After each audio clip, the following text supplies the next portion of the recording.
Anytime you see like peace accords historically in prisons in the United States, typically it's incarcerated Black people that are at the forefront of these peace talks. The chief surgeon of San Quentin from 1913 to 1951 did over 10,000 experiments on incarcerated men under the guise of adjusting them and fixing them, claiming they were behavioral problems and that he was going to use his eugenics meets psychiatric science to fix them.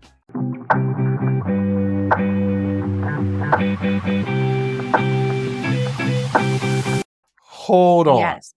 You telling Yes. me that they got gladiator prison fights and they've got Yeah. Black versus Hispanic and white versus Black and Hispanic versus white and all that stuff? Yes. Many of these big riots, that's how they start. It's because officers set them up into fights, and then the fight takes place, and then a riot breaks out. But all you see on the news is like race riot. It's like, Mm. no, it's not. No. Historically, when there's been a race riot, it is, if you trace it back, you can trace it to officers and their corruption and setting up people to fight each other, because it's a very effective tool of social control, especially in an enclosed cage environment. Like, imagine having a vendetta against another person and you're like enclosed and there's cages everywhere, right?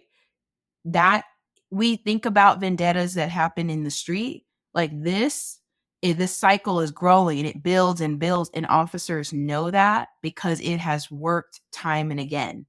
And there's so many times in my book where I am showing that, you know, especially Black leaders are quite effective at trying to organize people across racial boundaries for this reason, because they know that if they are able to organize people, these setups are less effective Mm. because they're building solidarity. But that's when the officers strike.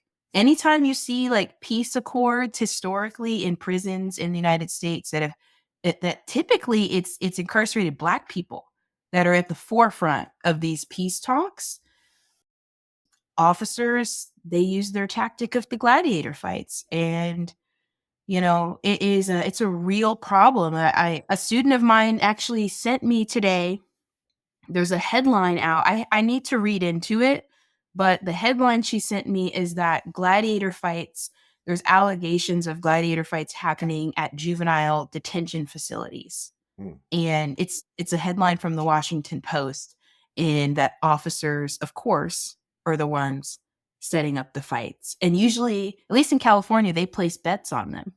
That's been one of the main allegations. Like, they're like literally sitting there placing bets on people's lives. And I talk about that toward the end of carceral apartheid, because someone I interviewed, he survived a gladiator fight.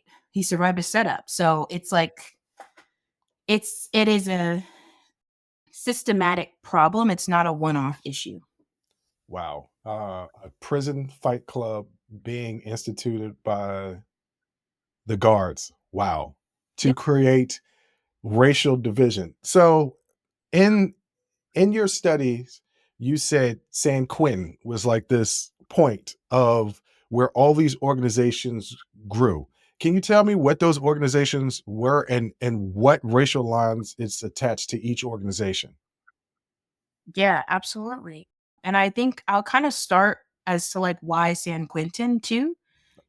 San Quentin has like a very dark kind of evil history, which I trace in chapter 2, called Adjusting Problem Inmates, because that's what they argued that they were doing in this Orwellian way. They're like, we're readjusting people. But what they meant was, for instance, the chief surgeon of San Quentin from 1913 to 1951, he did over 10,000 experiments on incarcerated men under the guise of adjusting them and fixing them, and claiming that they were behavioral problems and that he was going to use his eugenics meets, psychiatric science to fix them. And so this is why, like, it's like when we talk about the formation of these groups that comes within like a decade later, it's like this is the environment that incarcerated men were surviving within. So if we think of it in a functionalist perspective, it's like, yeah, it makes sense that you would form an organization. And especially during that particular time in American history, that your natural allies would be your racial group. When we're talking about, the 50s and 60s. And so he retires in 1951. And then a couple of years later, prison officials are like, well, we need to create a committee for the treatment of intensive problem cases. And it really, it transforms this notion of who is a behavioral problem, who needs to be isolated and treated and fixed. And who are people who are Black, who are suspected of being aligned with the civil rights movement at the time, or aligned with the Black freedom movement. It could be, you could even just have, like, say your loved one gave you a newspaper that's like has a speech maybe print, or like an African American newspaper.